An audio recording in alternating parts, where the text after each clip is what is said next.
Listening to some of the discussions at the forum, this fantastic forum today, I was struck by a somewhat pessimistic note delivered by many of the people speaking. They delivered it in a very charming and eloquent way, but really the consensus seemed to be that the world is heading for some kind of new crisis, some kind of new disaster. It was described the session before by the former Egyptian minister Nabil Fahmy as we're going to hit bottom at the next crisis. However, I would argue that that might be too pessimistic a viewpoint, partly because of the subject matter that we're here to discuss, and that is the energy transition and climate. Yes, if we judge the stock take at COP28, the prognosis for global warming and climate is not necessarily positive, and where we've gone since the Paris Accords shows that there is a big gap in what we need to do. However, I would say what is positive is that we have taken on the responsibility of this being a global challenge, and the UAE consensus in particular that was accomplished at COP28 shows what we can do, as well as the UAE consensus, which was a remarkable achievement. We also made progress on financing. We made progress on the health aspect of climate. There was much that we can take into COP29, which will be happening in a couple of months' time in Baku, in Azerbaijan, and then, of course, looking ahead to COP30, which will be held in Brazil. So there is much that we can look back on when it comes to what's been accomplished. Obviously, it was touch and go, and we will probably look a little bit at how close we came to not making those agreements. But equally, going forward, there's no reason why we can't see progress made in the next 12 months as well. So with that, I'll introduce our panelists. We have to my right, Ambassador Majid Al-Suwaidi. His Excellency is a Director General and Special Representative of the UAE at COP28. He has been a long-term sort of negotiator when it comes to climate and diplomatic relations. He was there in Paris, if you don't mind me saying, in 2015. So he has a very, very interesting lens from which he can contribute to these discussions. Ahead of me is His Excellency Francesco La Camera, the Director General of the International Renewable Energy Agency, which its headquarters is in Abu Dhabi, of course. Renewables is so, I mean, I'm underplaying it when I say renewables are so important to the energy transition, but he will also share his knowledge and his viewpoints on where we are in the energy transition.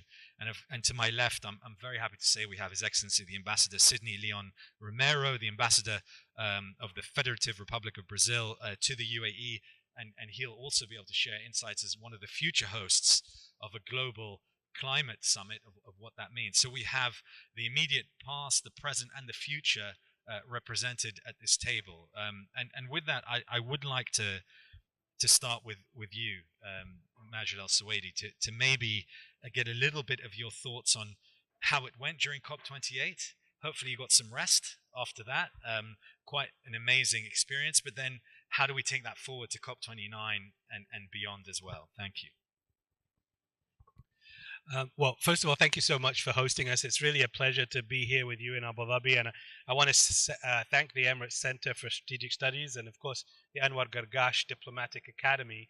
I personally feel very proud to have worked very closely and know Dr. Anwar, and he taught us in the UAE how to be good diplomats. He's one of the key figures in helping us to develop the strong diplomatic corps that we have today, and that is in no small part as to why we had such a successful COP28. I think everybody here can agree that this was one of the most important COPs that we've had since Paris. Certainly I was in Paris. I know that how that was fundamental to setting a new regime for how we think about climate change.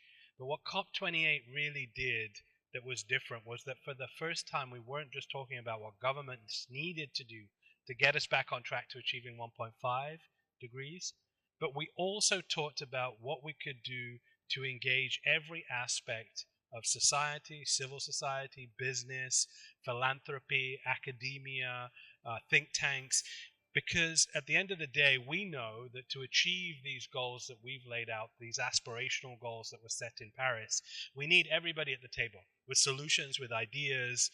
And I think that that's what's really important as well to understand, is that COP28 really changed the dynamic of how we thought about climate.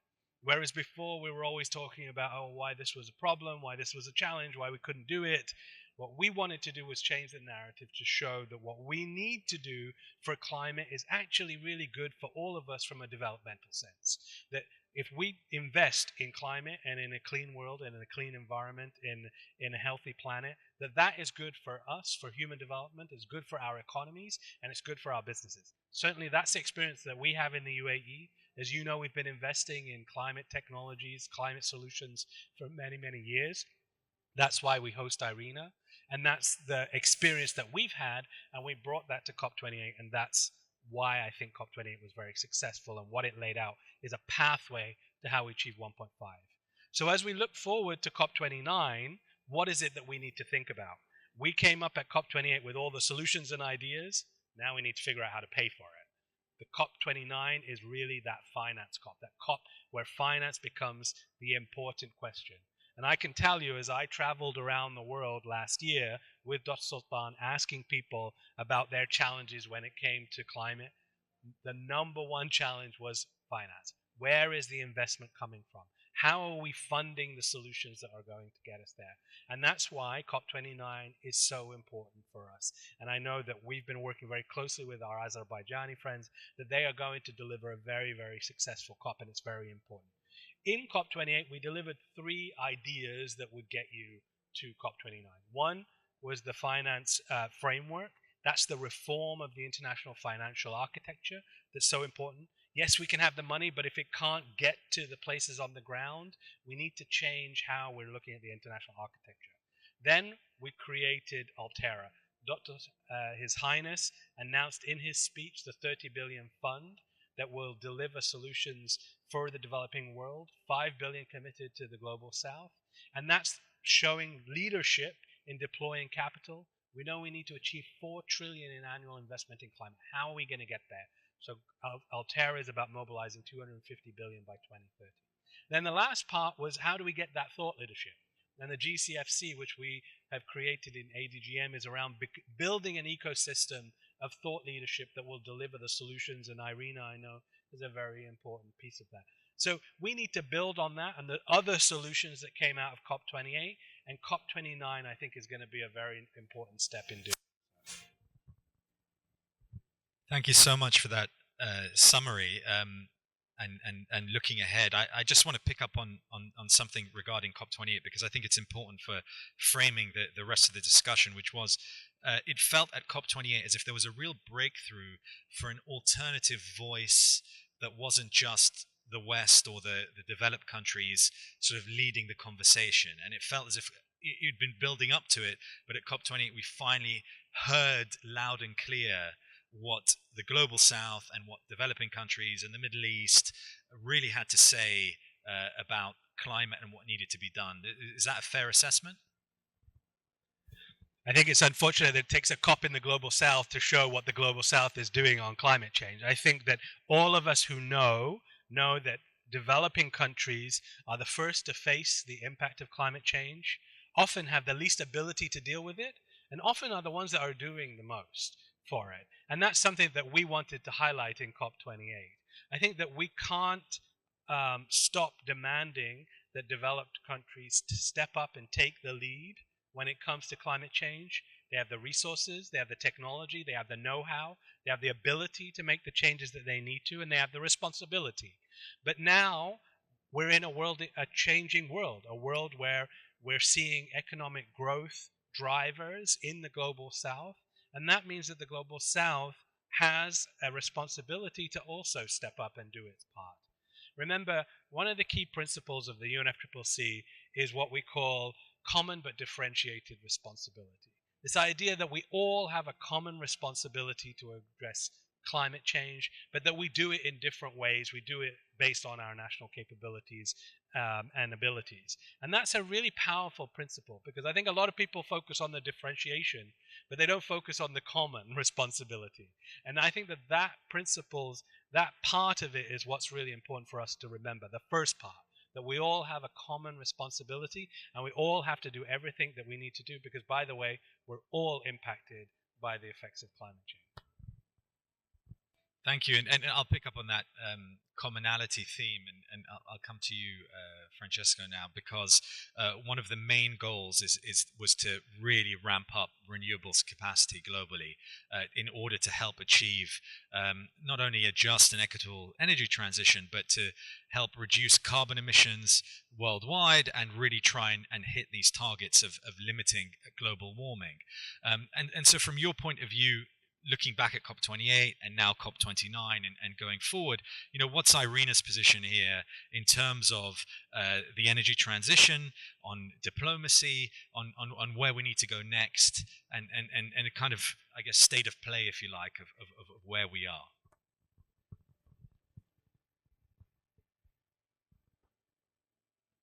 So first of all, thank for the invitation. Having IRENA in this important debate in this special place. This is also the plenary room where we play our General Assembly every year, yes, in Regis. So nice to be here. Concerning the energy transition, I always try to repeat that the direction is the right direction. So we are moving in the right direction. But the mic is not working. It's working? Okay. It's working again. So I say the direction of travel is there. We are moving to a clean energy system. But it's not there the scale and the speed of this transformation. Our major contribution, I think, to the COP28, where we have been working closely with the Presidency, was the analysis that brought us to call for the triple of renewable capacity by 2030. That was not just a number, was exactly what we needed for what we need to get the 43% reduction of CO2 emission by 2030, as asked by the IPCC, International Panel on Climate Change, without creating disruption in the system, the energy system. We have been calling for that for long, and finally, the designated president, Dr. Sultan, on the occasion of a meeting in Denmark, again also the Danish minister, they finally come to the call for the tripling. That was the pledge that was signed by almost all the countries. So the accelerating, so gaining the speed and the scale that we need, has been very well set in COP28. The fact is that the data that we are collecting, our analysis, are not able us to say that we are really accelerating. So the COP29 will have the main task is to make explicit that we have to do more, and the national determined contribution to be present for COP 2030 should be taking into account the need for raising the ambition. So the triple should become a reality. It's a question of finance, but it's a question of policies. It's the question of capacity. So what IRENA is doing, we have been able, I think, to also to propose the right narrative. So we cannot go faster if we don't work on the infrastructure. If we don't have grids that are interconnected and flexible, if we have no port that sustain the trade that we need for the clean energy, there is no hope for accelerating. And we made a little adding of what has been decided COP28, as Ambassador just said, concerning the reform of the multilateral financial institutions. The reform is important, but also it's important that they focus on what they have to do. Because in our point of view, the multilateral financial institutions should work on building the infrastructure of the future. This is the question we created also UNESA that we have discussed in other moments today. So first, the infrastructure. Second is the policies. We still have policies that link our energy system to the past. We are still substituting fossil fuels around the world. We have no policy in place where we create the market. We have not enough demand for green hydrogen in Europe or elsewhere. We need policies for that. And the policies are not yet there. So the market should be designed future, not looking in the past. And third part of this narrative is the capacity. This means institutional capacity. You know, it's good to say that a decentralized system, as will be possible with renewables, will ensure more energy security. But it's also creating more complexity to be managed. So we need the institution to increase their capacity. And we need workers. We need engineers. So we need people that trained to look to the future, not look in the past. So these are very strong elements. And how we want to contribute to COP 2029, we have been working. We are trying to work in the spirit of the Troika. So we will present our tracking report in the occasion of the pre-COP, I think on about the 8th of October in Baku. And this report will be entrusted by all the presidency. So this is very important, where we say exactly where we are. We are also trying to work for an initiative for Central Asia, as we did and we are doing for Africa. This I think is also a very important part of our contribution. And we are working with Brazil. I think that the COP30 will be a COP where the social and economic dimension will take the major part of the discussion. And we are working for giving all the necessary number and analysis that may support the presidencies in this endeavor. And I close, I listened to your introduction where you say that you have heard too much pessimist. We have to be very realistic. If we don't change the gear, we will pay the consequences. So again, we are going to the right direction, but we have to change, and we have to change dramatically the scale and the speed of this transformation.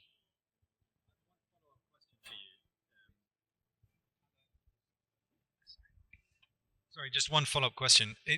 As I was listening to you, it's fascinating to hear where we are and what needs to be done and kind of to get your frame of reference. I wonder, is part of the drag on the speed that the current energy system is still working and the current energy system is not broken down completely, and so you've got a system on the one hand that continues to work and maybe is not fit for purpose anymore for the future we're trying to build, and in parallel you're trying to create a new energy system at the same time.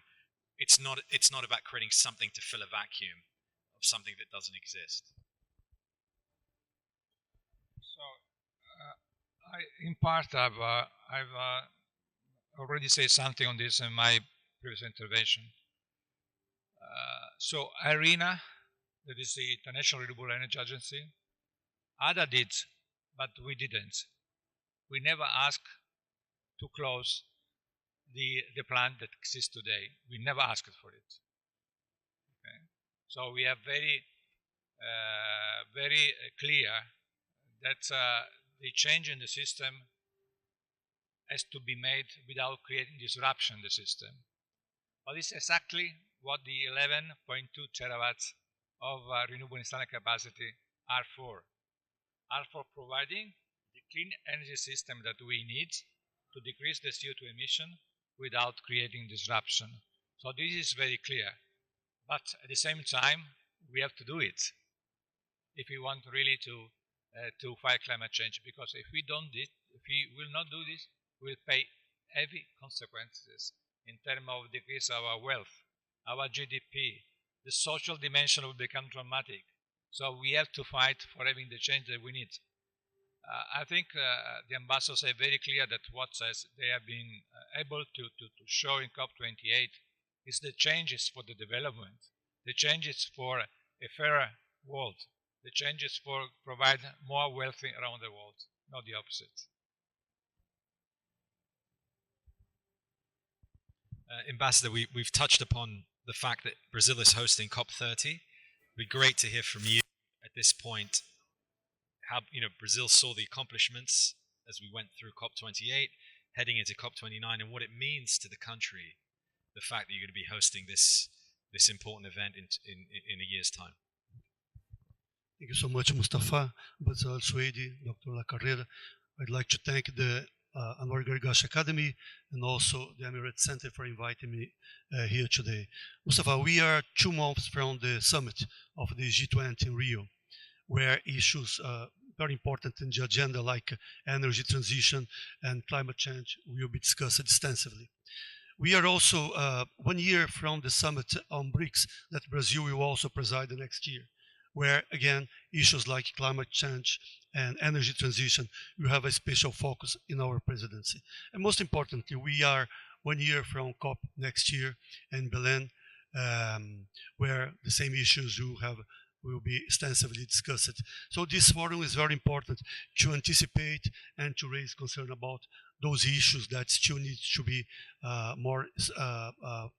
more focused, and like the speed of the energy transition, financing, and the inclusion of other countries in this process. COP30 next year will take place in a world scenario marked by increasing geopolitical challenge and a stronger sense of climate urgency. Brazil itself has been affected by natural disasters this year in an unprecedented way. First floods in the south and now fires in the north, causing the biggest droughts in our history. So we are much aware of this sense of urgency in the climate dimension.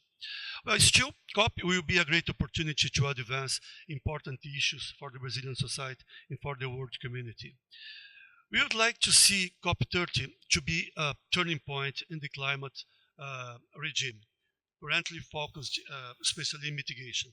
We would like to see a speed in other pillars of the regime, like mitigation, adaptation, financing, technology, and capacity building.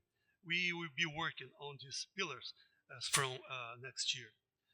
Another important issue to Brazil during COP next year will be the concept of just transition, as Dr. La Camera said. This also will be broadly discussed in the agenda. Energy transitions is a complex process that is expected to have a significant social impact in most of the developing countries, especially in vulnerable communities. That's why Brazil, it's important to monitor this impact while combining the principle of common but differentiated responsibilities while the goals of sustainable development. Just transitions, which will be also the focus next year, also mean to combat inequalities between and within countries, and also the debate of historical responsibilities of developed countries for climate change. In a whole, it should be a challenge for us. We have a very strong connection with Emirates, working hard in the Troika. So we expect all these important issues, especially the speed of the implementation of the agreements will be done. Thank you, Ambassador. I'd like to just follow up with your view on, and I had mentioned this before about a voice, the rising voice from outside of developed nations that had dominated this conversation for some time.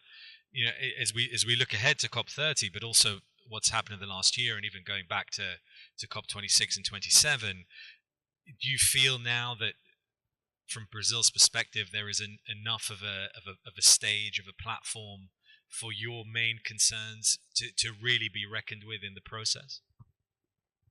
Yeah, I think that will be the focus when we mean just transitions, that we are thinking about the contribution of everybody, especially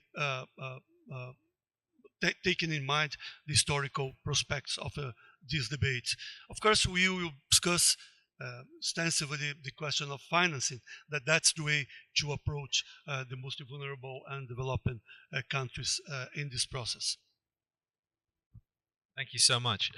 I kind of want to go back to the topic of financing, because we've all mentioned it in the beginning, and financing really is the bridge to accomplishing so much of what needs to be done. And you mentioned, Majid, Al-Suwaidi, progress that was made at COP28, and in particular the Altera Fund, as almost an innovation in how financing should be structured. Are you able to give us a bit more of a deeper dive into sort of some of the problems around financing, but also the solutions such as those that you've mentioned? Yeah, thank you. And there's no doubt that Altera is really a game changer when it comes to climate finance, just in the sense of how we designed this vehicle and the vision of His Highness to say that he wanted to approach the problem with scope, scale, and a new structure. We traveled around the world last year looking at this finance problem and tried to understand where was the challenge really coming from. Now, often we would hear that, oh, well, there's no projects, we have lots of capital, there's no projects to invest in. Or there's plenty of projects, but there's no capital to invest in them. So somebody's wrong on the both sides of these equations. And the question is who? And as with everything, it's usually something in between, right? We already know many of the challenges that prevents finance from getting, particularly to the developing world. We know that today about 80% of investing is happening in the global north, while most of emissions are growing in the global south. So we need to flip that equation. And what's preventing from investors from going there? Often the large-scale investors are pension funds. They're following traditional methodologies for investing, investing, and that means that climate solutions perform poorly in their evaluations of what makes a good project. Then that's besides the macro issues of sovereign risk or currency risk or policy risk, many different types of issues that prevent a average pension fund in the north to want to invest in climate solutions in the south. So we know very well what these issues are, but what that means is that we need to address them. We need to address them as typically with a suite of solutions. We need to transform the international financial architecture. We need to see institutions like the World Bank, like the multilateral development banks, taking a more active role to solve these challenges than they currently do. And who holds the purse strings there? The shareholders. So that means the shareholders have to step up and say these institutions are going to do more for climate finance in the global south. Then we know that there's a role for philanthropy, for concessional capital, for developmental capital. But we knew that we didn't need to provide more of that because today the UAE is one of the largest providers of development finance in the world through funds like Abu Dhabi Fund for Development. So that wouldn't be a new contribution in itself. We also know, and I know this as a climate negotiator, that for years and years we've talked about we need to bring the private sector into the climate discussion. I heard that argument when I was climate negotiator in 2015 in Paris. And when I came back to climate, I heard the exact same conversation. And you know what hadn't changed? We were still not having that conversation with the private sector in the room. We were talking amongst ourselves as government saying, we need the private sector, we need the private sector, but you'd go to meetings and there wouldn't be a single private sector actor there. And that's what we did differently at COP28. We said, no, the private sector is going to be in the room and we're going to have that conversation with them. And so when we addressed the finance question, we did the same thing. We said, how can we get the private sector to come and invest at scale in the developing world? So that's how we designed Altera, with this idea of having the scope. So it's a global fund. It's going to invest around the world, but it's going to have a focus on the global south through the 5 billion commitment of that 30 billion that we have. It's going to have the scale. So we have 30 billion, but its goal is to mobilize 250 billion by 2030. And we're going to have this unique structure of having two funds of 25 billion and 5 billion that can try to entice each of these different actors to invest, particularly in the global south. It's early days, but we feel already that we've had success in that. We are investing across 7 funds with 3 partners that we've picked, and we're looking to talk to other partners. But across those 7 funds, we are making 3 Global South dedicated funds with our partners to invest in the Global South. So today, we have got the largest investors thinking about how to invest in the Global South. We need to move beyond showpiece projects, little contributions, small scale things to prove concept to scale. We need to start to tackle the issue, just as Francesco said, with honesty, with a humble approach, and with practicality. We've gotten so stuck in the climate debate about ideological conversations, about points of principle that don't get us any closer to helping the folks in Brazil to achieve their development goals while achieving that in a climate-friendly way. And we know that they have the most to benefit from it, and everybody else in the world has the most to benefit from it. And that's what I think is exciting about the UAE and about our partnership through the Troika with Brazil and Azerbaijan, is that the Global South is showing the way through practical solutions that will deliver real results and not long-winded ideological conversations that don't get us anywhere. Would you like to add to that about the aspect of financing and where we are in the general topic?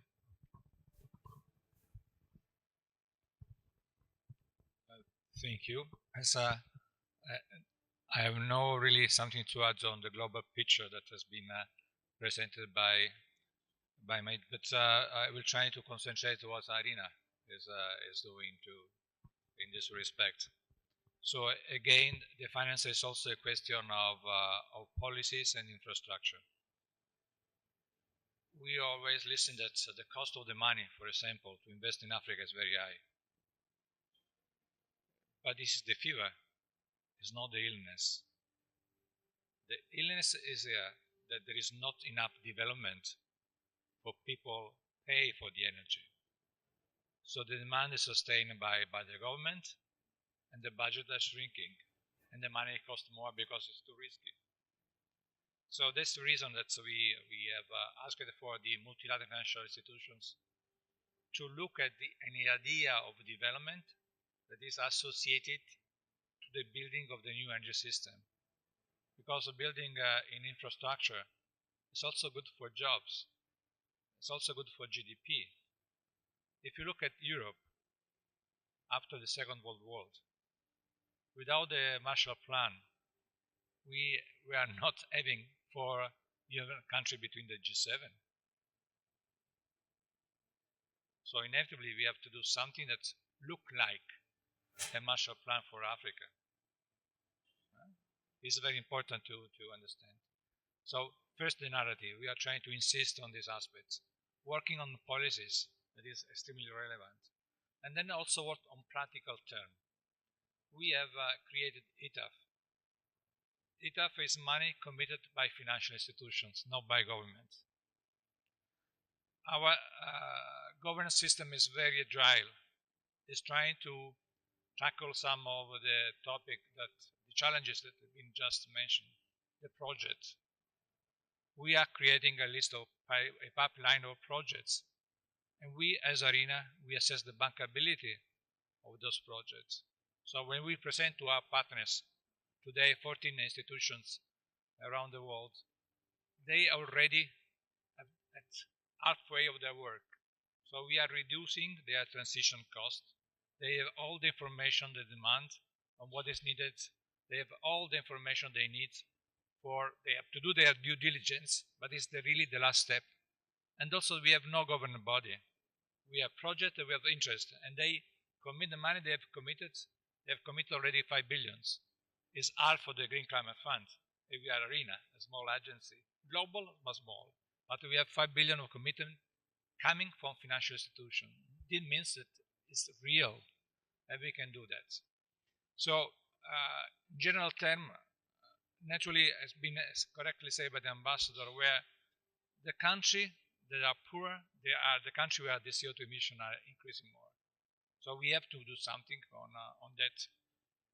And this activity of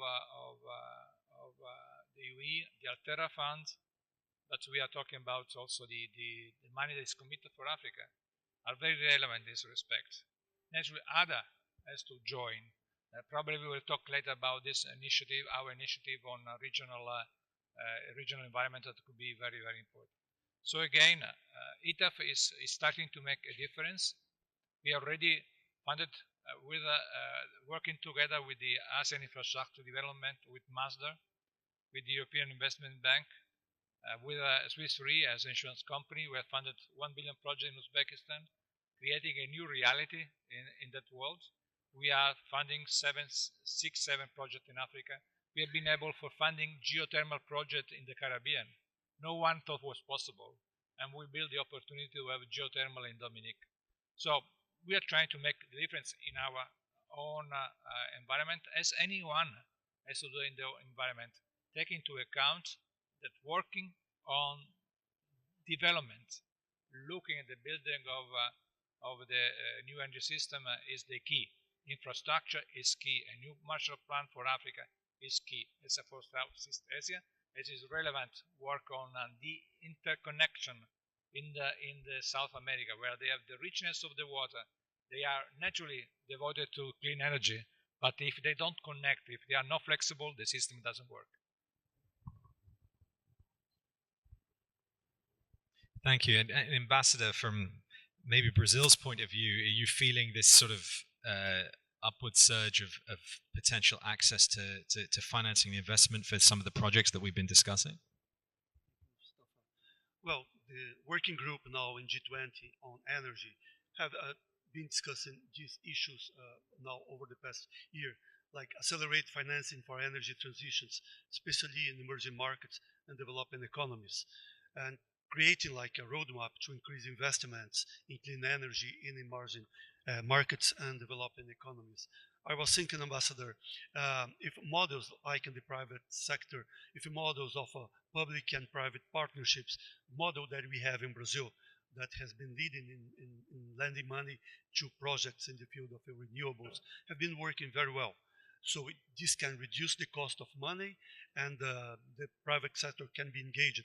More transparency, more frameworks, stimulating countries to have more legal frameworks to give more base of confidence to private investors. So I think that all these issues have been discussed in the working groups, and they can maybe shed more light in this challenge that we have.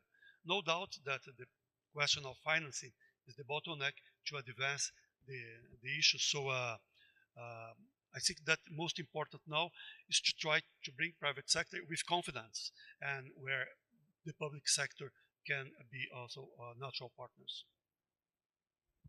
Thank you. We're going to broaden the discussion now. We have several experts in the room who've been listening intently to the conversation. I'm going to ask each of them to comment and give their feedback and maybe suggest some questions for our panelists. I'll start with Dr. Lee Chen Sim, who's here. Thank you very much, and thanks for the opportunity to try to broaden the discussion. I've got one question on the Finance Corp and a second question on China's role. So let me start with the Finance Corp. That's probably going to happen, the focus of the conversation in Baku. So traditionally, we have maintained the difference between Annex 1 and Annex 2 countries in terms of who can finance the energy transition and who gets most of the funds. I'm just wondering, given the three of you, your expertise on these issues, whether there's been a conversation about changing or broadening what is Annex 1 and Annex 2, the difference between developed and developing countries, since we have a lot of countries that are technically developing but are actually pretty wealthy, UAE being one, China being a second if you count by GDP total, Brazil as well. So I'm just wondering if there's a conversation about changing the definition of Annex 1 and Annex 2, developed versus developing. That's the first question or discussion. The second issue relates to China. And this is the point that in plenary sessions, we've heard a lot about China, but we've not heard China being mentioned here.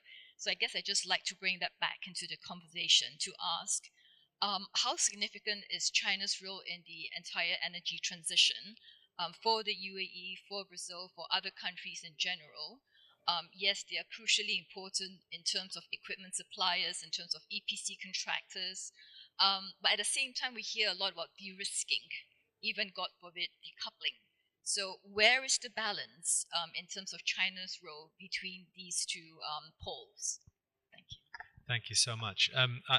So the first point raised was about criteria and classification of nations, of developing versus developed, regardless of wealth, if you like. And I wonder if I could ask Majid Al-Suwaidi if he has any thoughts on whether the classifications of countries, not based on how much money or wealth their economy has, but based on where they are in the stage of transition, has any bearing or impact on the ability to negotiate effectively between nations to achieve sort of the wider goals? Does it matter whether the UAE is developing or developed and classed in that category, for example? Does that affect negotiations and climate diplomacy?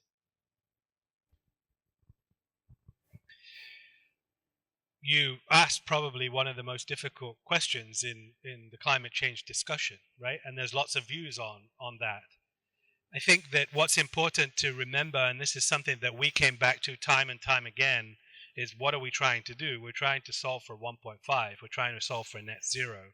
And the UNFCCC provides a framework for us to have a negotiated discussion how we're going to address that, because we know that climate doesn't have boundaries, that we all need to work together to find a solution. And I come back to that point that I said before. Key principle of the climate change discussion is this idea of common but differentiated responsibility.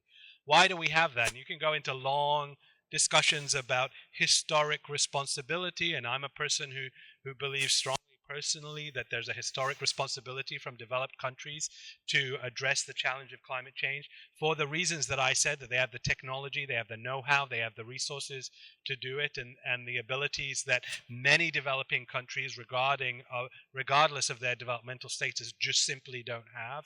And there are all sorts of reasons why countries are unable to address their challenges. But that's not what's important. I think that we get hung up on these issues and don't focus on the problem. And the problem is that we have to achieve keeping global temperatures under 1.5 by 2030. We forget that that is, 6 years away. 6 years away. That means that all of us need to do everything we can within our capabilities to address that challenge.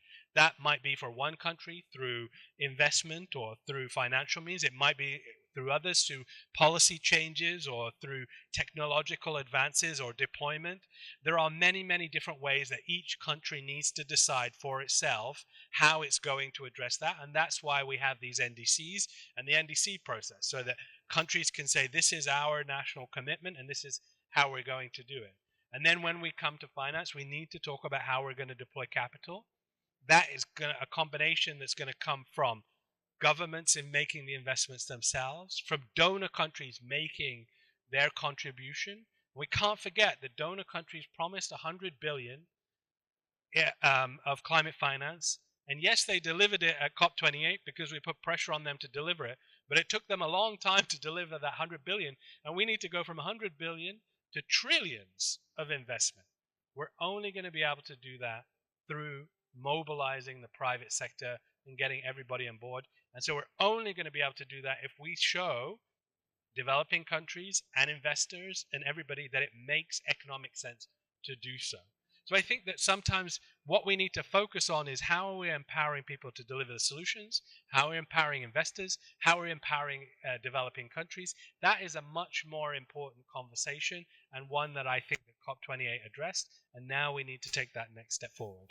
I think to the second question about the role of China, China, of course, is a major country, a major power in the world. It has an important role in many aspects.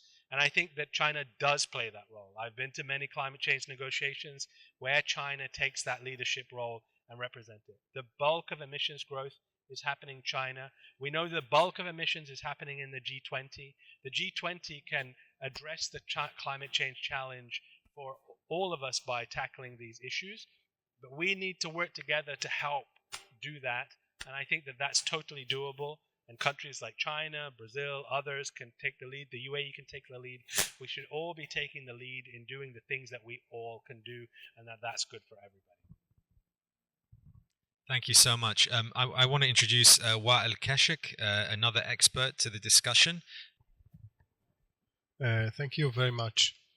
And allow me to start by thanking our honorable panelists for their valuable sharing, bringing us with how much work is needed to tackle these evolving challenges in this dynamic and rapidly changing world. I have just 2 quick comments and 3 follow-up questions. Allow me to start with what you have just outlined, that science tells us that we are not on the right track to keep 1.5 alive. And while recognizing the urgency of energy transition role in tackling the climate issue, having the energy sector responsible for more than 3/4 of the global emissions, it's so important to consider that countries have different starting points, different national circumstances, and different development priorities to eradicate poverty, to secure energy, to get energy security. The historic UAE consensus at COP28 came with a pragmatic and practical approach that brought everyone to the table, ensured inclusiveness, leaving no one behind. Now we are addressing this year some critical milestones. We are going to have countries requested to submit the first BTR, biennial transparency reports, showing progress on achieving their indices. By the way, most of these indices are conditioned by the availability of support, which is mainly finance. We have parties are required to agree on a new collective quantified goal on climate finance, while they are still struggling by observing the negotiations and consultations still struggling about the contributors base or even the quantum of the finance. We have countries are requested to submit the next round of their indices showing progress and being transformational. Having said that, my first question here, how do you see the role of Troika in bringing all stakeholders together, enhancing international cooperation and the enabling environments required to tackle these challenges, bridging these gaps? My second question, addressing what we have heard this morning about fragmentation, which is going to deepen by, for example, what we recognize the unilateral trade measures and many other challenges. How do you see the role of middle powers in addressing these challenges when talking about restructuring the energy transition issue, and how will this reform the GCC role in the upcoming energy market? My last point with regard to tracking progress, because we are all care about tracking progress in achieving our parties indices being on track. We recognized the important effort, as said by His Excellency Dr. Francesco, about the joint effort between IRENA and Troika, having a joint annual report tracking progress towards achieving the UAE consensus energy goals. My question here, if you can elaborate more on how could this effort being operationalized to enable that transition, especially with regard to technology transfer and localization in developing countries. As you have just outlined, we need, for example, a Marshall Plan for infrastructure, for support in Africa, in Latin, and so on. But when coming to the reality, we face so many challenges. For example, the IPR, intellectual property rights, that hinders the actual and the real technology transfer. I thank you very much. Thank you so much for that contribution. Well, maybe I could start with Ambassador Sidney with regards to the Troika and Brazil's role and this opportunity, if you like, that you have. Thank you, Mustafa. We have been working very close with the Emirates and the Azerbaijan, especially with the documents that Azerbaijan is preparing in the review for this year that will be implemented in the COP next year. So we have had intense discussions with the groups and organizing all the debates and the agenda for next year. The idea of having Troika so close, working so intensively, is a good prospect for the COP next year. Thank you. Do you want to add to that, Majid? I think the Troika is a really important innovation from COP28. You know, one of the things that we recognize, there's a lot of pressure on a COP president to deliver a COP. And then also there's almost this break from the previous one to the new one. And the COP president has to start from scratch in many ways. Although I would have to say we had wonderful support from our Egyptian colleagues and the UK to some extent. It still meant that you had to start from scratch. So the idea that we need continuity, and I think this is to the point that we were talking about with regards to a Marshall Plan, is that, you know, if we want to address climate change in a much more longer way, we need to have a much longer view. And that's where the Troika came about. And I think by all accounts it works well. I think that we need to rethink how we look at things. You know, when they developed the Marshall Plan, they didn't check what the credit rating of Germany was, right? And they weren't asking about that. They just gave them money and helped them to develop and help them to grow. We need to start to think in that way about developing countries in Africa and other places to tackle this challenge of climate change. I think that we need to help, as partners, we need to help to reduce risk. Every investor faces risk, but we need to help to reduce risk. I think that comes to the point that you were talking about. How do we start to really put in place the right policies? That means that countries have to put in, there's responsibility on all sides. As a country, you have to put in the right policies that promote investment in your country and help with those investments. Brazil is a fantastic example, putting the right policies in place, partnering with the public sector to deliver results. But then investors need to take risk. They can't have a completely de-risked investment. That's the whole point of being an investor, is that you take some risk, and that can be supported by other governments to address it. To the last point about transparency and tracking, I think that these are all very important, and 100% we all agree with it. But I think that one of the things that we need to be careful about is that for many developing countries, those challenges, although they may be easy for a developed country, many developing countries, and we know this because we live in the global south, don't have the institutional knowledge and know-how to be able to track the same way a developed country does. So we need to be thoughtful, and we need to be careful about how we help them to move up the development chain. And that comes back to that point.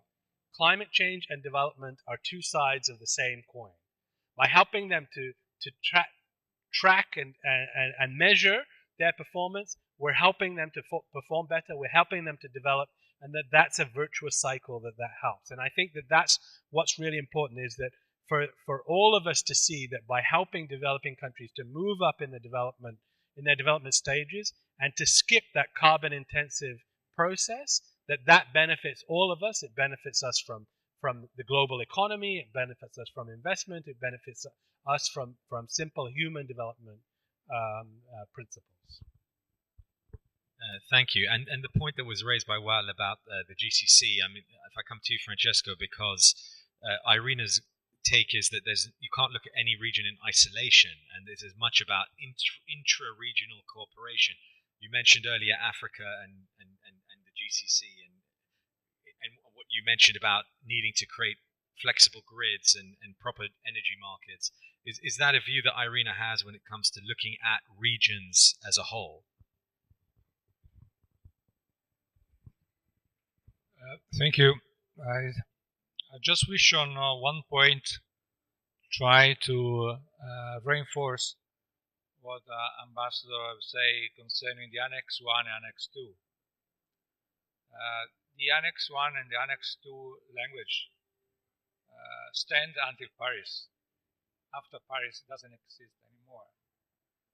Because the legal structure of the agreement was the voluntary approach. So countries are working together under the national determined contribution, voluntary, to fight climate change. In that context, all the collaboration between the North and South, the least developed country, the other countries, has to be developed in a fair way. And what is we are trying to do with all the slowness of the international affairs.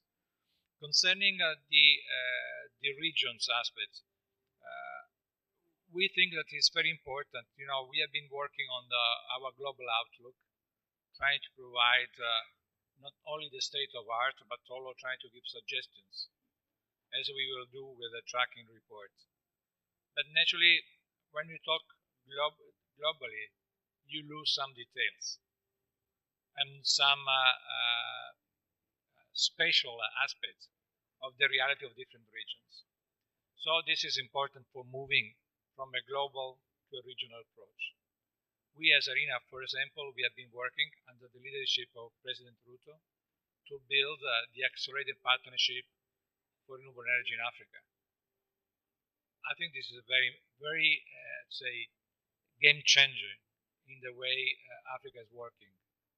We were all afraid some years ago that still they were calling for fossil fuel as traditional and other. But now are the African countries, they're asking for more renewables. We are now have 10 African countries. And we have also some donors that want to talk with some partners, as Germany, Denmark, the United States, and the UAE. So we are working on building a regional reality that is able to work on from the planning until the realization of projects. And I think in this context, also the efforts on the 4-something billion for Africa, the Altera funds can work more efficiently. And this region, we are launching this initiative for Central Asia. And for the first time ever, we will have an investment forum during a COP. So in Baku, during the 2 days of break of the negotiation, we will have the investment forum. And I think this is a very important aspect to be considered. And there was also a question of how operationalize things. This is the reason we have decided to present the tracking report together with the Troika in the occasion of the pre-COP. Because how up is that taking into account the reality and taking account possible solutions that come from the tracking. This will be embedded in the final declaration and give also the possibility for the next presidency from working not from the scratch, but something that's also operational. So they are engaged already from the beginning. They put in practice, as the COP29 is trying to put in practice what has been said by COP28, also the other, creating a consistency. That is the most important thing. So coherence in the way you think and you act is the best way to have progress. So operationalizing means put in the political declaration at the end what has to be done in terms of action for making things happening.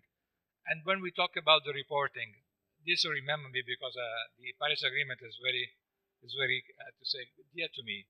The Article 8, I think the Article 8 on capacity building, I was drafting, is just giving to the country, the capacity for reporting.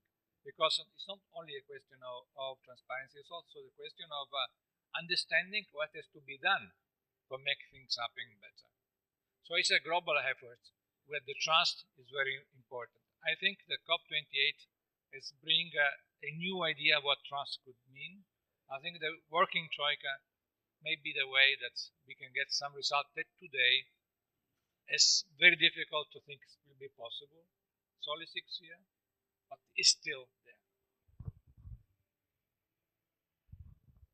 Thank you for that. I mean, clearly there's so much passion around this subject, and it's so important, and to not underestimate that reality. Finally, I want to bring in Dr. Khalid Fahmy. Thank you for the organizer of having me. In spite that I'm working for the EEC SSR, I am the formal Egyptian Minister for Environment, and I have attended COPs since 2015 with Your Excellency. And I have some comments, and then I can have one or two questions. The comments is what I call, from the forum and from your discussion, what I call this three approach. There's always three. There are three COPs, 28, 29, 30, that are related through certain things. The three are global south. The three are fossil fuel economies, depending on fossil fuel economy for Brazil in the future. Guys. And the three are working together and have a trike. That's one thing. And we have three on the geopolitical or worldwide. We have the geopolitical, the geoeconomic is one, which we used to call the social political environment. We have the geotechnic, the AI developing, which we used to call the technical or man-built environment. But we forgot one thing when we were discussing in the panel, is what I call the geoclimate. Because climate and environment now globally is one of the factors that is enhancing growth or could be slowing down growth. And that we do not consider this. We do not consider this for one reason, that the global environment cycle is too long, is 30, 40 years, even more. So politicians and politicians that are in position for 5, 6 years, the time dimension is not there. For a private sector, the cycle is now very short. So this doesn't come in the calculation. We have to consider this always when we are addressing environment or the climate issue. That's one thing. The other thing is that we have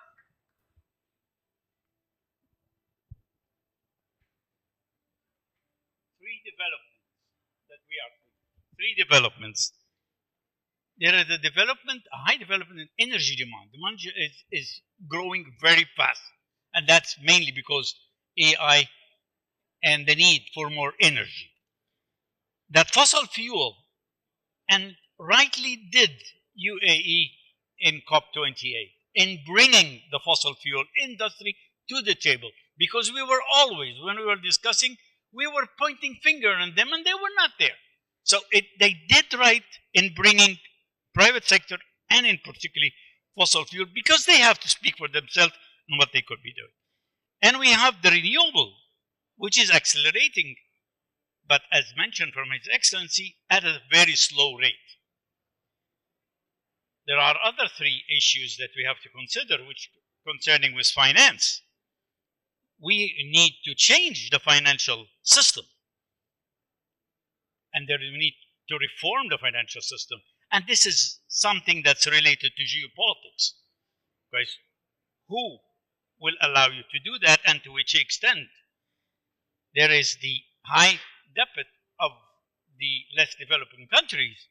How can we talk about private sector coming in when the countries are deeply in debt, when they can have no access to it? That's another issue that we have to consider. And then another thing is the carrying capacity of the developed world, the burning rate. And this is where the capacity building come in place. I'm trying to put the things together so that we can put the pieces together. And let me move to the comment. There are three bases for the UA consensus, particularly on energy transition: decarbonization, renewable energy, and energy efficiency. We always talk about renewable energy. We don't like to talk about decarbonization, or we're neglecting decarbonization. And we're definitely neglecting energy efficiency, whereby in developing countries, energy efficiency is a very important thing. Fossil fuel, whether we like it or not, I have no problem with it. Okay?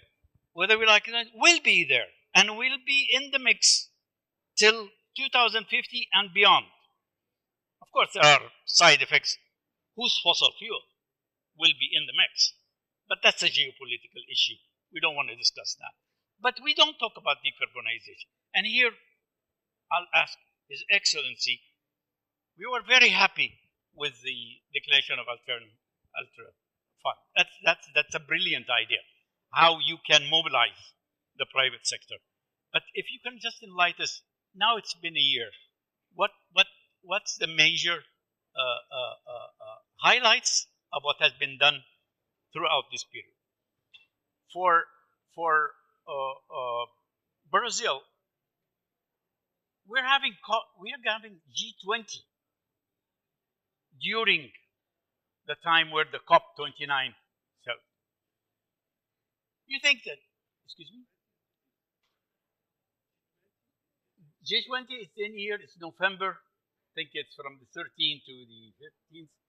And this is the time where the COP29 on the other side of the world in Azerbaijan is being held. And we know that when it comes to G20, energy is the dominant issue. And in COP29, I mean, energy is and will be a dominant issue. Is there any way of coordinating the two events? By then, we will have the decision clear on who won the election in these states. And this will impact G20 and will impact 29. But any arrangement and how to coordinate the two things? And then the third question to His Excellency on renewable energy. It is imperative that we will not be able by 2030, if things stay as it is, if it doesn't deteriorate, that we will not reach the climate goal for 2030.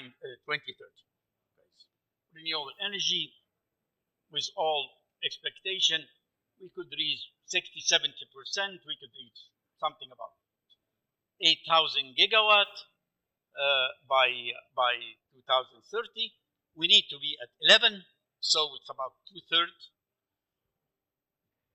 Do you think how far will this give more room for other source, which some people call cleaner? I do as well, as such as nuclear, because nuclear is now in the mix and growing in the mix and will stay in the mix. Dr. Fahmy, I'm sorry to wrap you up, but so I'm under pressure to finish the session. Lunch is going to be cold, yes, as always. They say always that last but not least, but the reality says it is the least. No, thank you not at all. Thank you so much. I will ask each of you to make your final comments. You please feel free to respond to any of the questions or to make any last comments, but we'll go around the room and we'll have to wrap in a couple of minutes. Thank you. Thank you, Doctor, for your comments, Your Excellency. You asked what Altera has done. It's been 8 months. It hasn't been a year. And in 8 months, we've committed 6.5 billion, which makes even our commitment, please recognize, even our commitment of 6.5, which is 20% of our capital, is the biggest amount of climate capital out there. Across 7 funds with 3 partners, we have put 5 billion committed to the Global South. We're creating 3 funds with those partners. They're almost complete within that 8 months. Those partners, BlackRock, TPG, and Brookfield, are now raising capital against the capital that we've invested in those Global South funds. And those funds are already being deployed in projects on the ground globally. So Altera is already effective in 8 months with an amount of money that is bigger than any other climate fund that's out there globally. So this is an example of where the UAE does, where a lot of other people will talk, our leadership does, and does it fast and quickly. And you see that with the growth of our story. I think that what we need to see is more people following that example. We need to see transformation of the international financial architecture, and we need to see more mobilization of the private sector, and we need to see more developed countries stepping up, not waiting for global south countries to do it, developed countries stepping up and taking the lead and setting an example of how they should be investing in climate change. Thank you. Your Excellency. I have to react to one of my real friends. I've met the minister when we have the Italian-Egyptian cooperation, and I found it a clean and exceptional person. But on one thing we don't agree today, and this is on the role of nuclear. In which sense? Naturally, everyone could have in their mix nuclear. But first, of doing that, they have to respect the obligation to have the 43% reduction of CO2 emission by 2030. Because the CO2 is not something that we cannot cut today because we can cut tomorrow. Because if we cannot cut today, it will remain. You cannot cut after. So they will create anyway a damage. So first, try to keep in line with science and do what you have to do by 2030. And you can imagine what you want about your mix. But first, try to cut the head of the horse. Thank you. Ambassador, if you pass him. I think the most important link between the two copies in relation to the energy will be the approval of the new collectively quantified financing that should be approved in the Baku copy.